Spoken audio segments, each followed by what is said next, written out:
Immediately, that same evening, a new plan was revealed to me.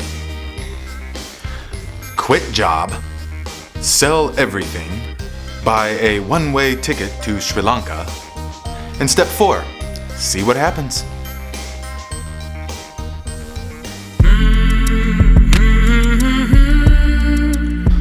You see, before I went to Europe, I had a plan. A very well-defined plan of action. It looked something like this. Plan. Step 1. Travel to Europe. Step 2. Have new experiences. Step 3. Get traveling out of my system. Step 4. Return home refocused. And Step 5. To love my job and live happily ever after. Well, step 1 and 2 worked out quite nicely. I traveled to Europe, check. I had new experiences, check. But it's step 3 onwards that I began to have issues. Instead of getting traveling out of my system, instead of quenching the thirst for new experiences, it only fueled the fire of exploration and adventure that was beginning to rage inside of me. Step 4, return home, refocused on my job and the life I had built here. Well, I did come back refocused, but not on my job or the life I had. No, I was entirely focused on the exploration of the unknown. It was all I thought about. It's all I thought about. In Europe, I felt like a child exploring the world around him for the first time in a state of wonderment and awe. The freedom I had tasted was sweeter than anything I had previously known. The feeling of being shown that what I believe life to be is, in fact, only a tiny fraction of what life really is. And that, most importantly, I have so much to learn. Once I experienced what traveling could do to the mind and got a taste for just how alive it was possible to feel, well, that's all I wanted. That's all I wanted, was more of that. I didn't care about anything else.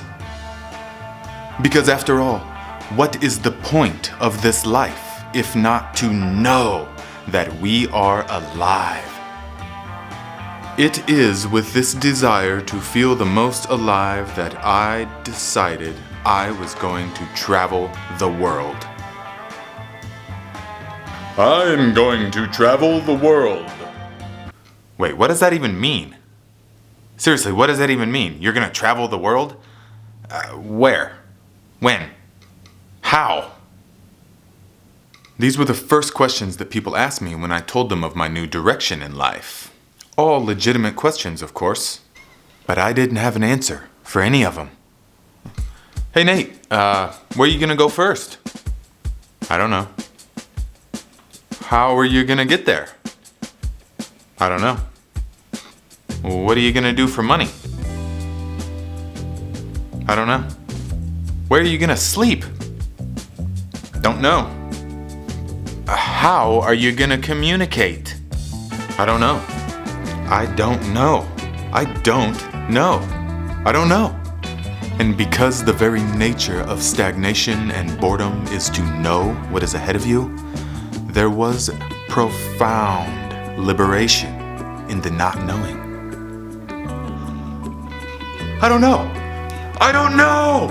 I don't know. Hey, I don't know. I don't know.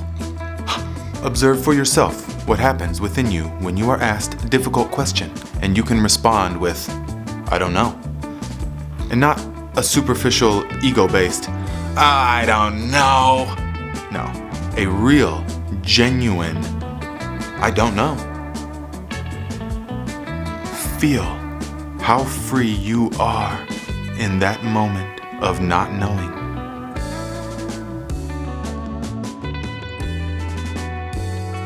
Looking back, it seems insane.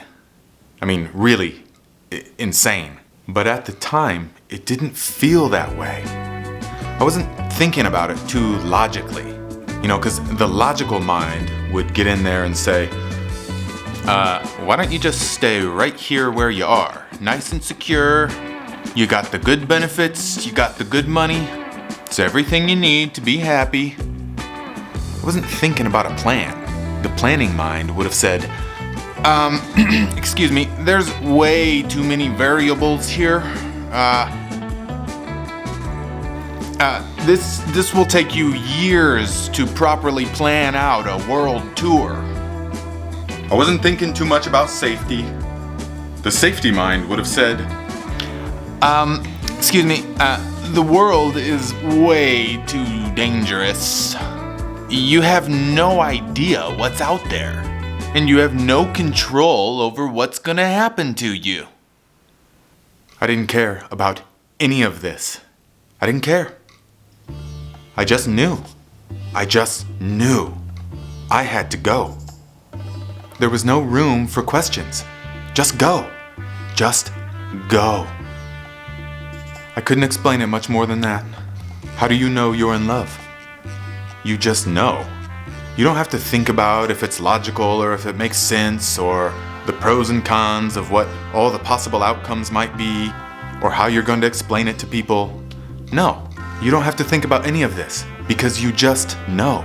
You just know you're in love. You can't explain it. You don't have to. It's not a thought. It's a feeling. And I had come to learn that I could not always trust my thoughts, but I could always trust my gut feeling.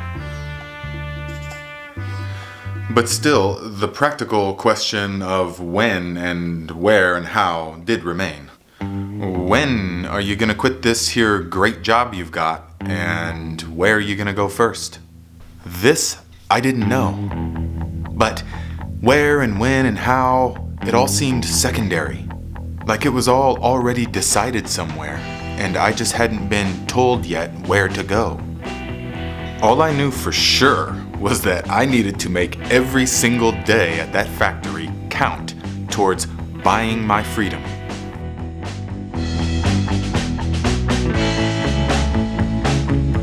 So I worked.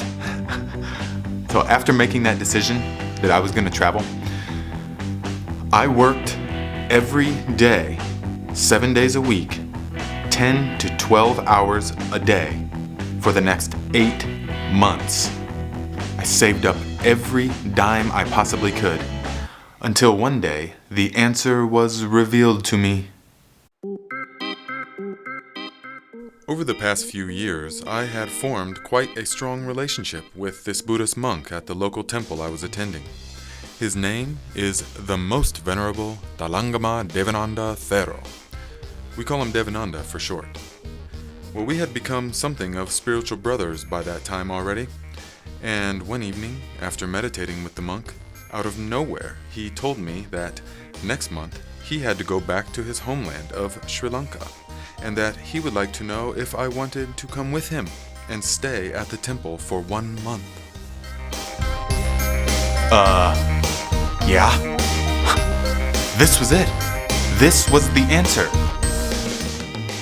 The answer to when and where and how had been revealed. The missing piece of the puzzle had arrived at last. Immediately, that same evening, a new plan was revealed to me. Quit job, sell everything, buy a one-way ticket to Sri Lanka, and step 4, see what happens.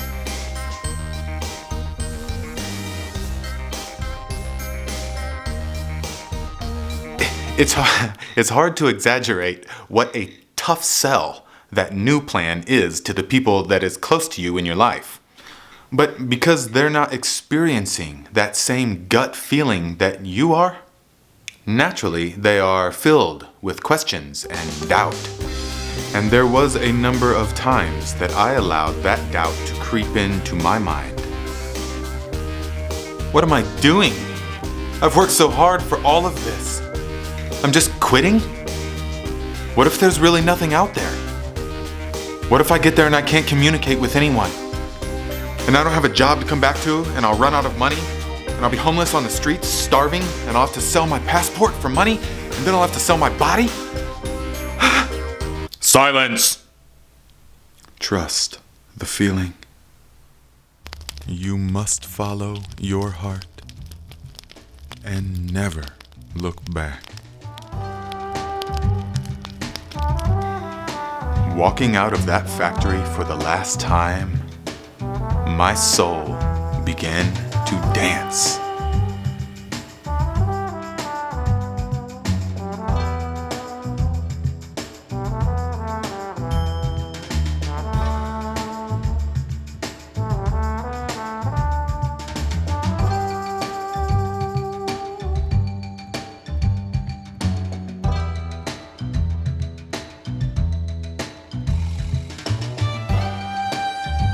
When the day came, I boarded that plane with nothing more than a backpack and 1,000 generations of Viking blood pulsing through my veins.